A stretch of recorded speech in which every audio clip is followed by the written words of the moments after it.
in rem kan du kan ni na ang hian min pom ro Hualngo ram kan pi le pu te kho sa chin hi chu ke ni lo en kol ve nge ke man lo kun lo rel ve nge kan ti ya rem an lati che lo wangin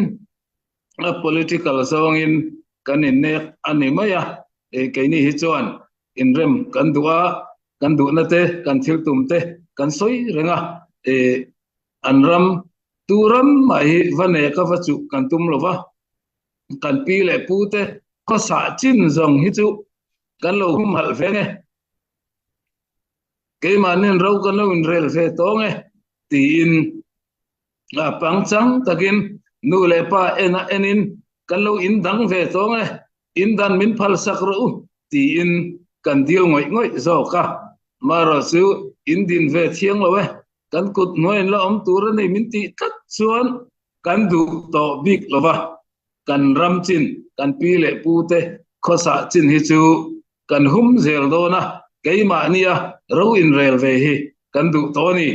ti kha tukina ka sai do a minna ti boy masak lo chen va ti boy kan tum ya lo mel ma enin voin kan hian siano sian dief te hi kan ne lo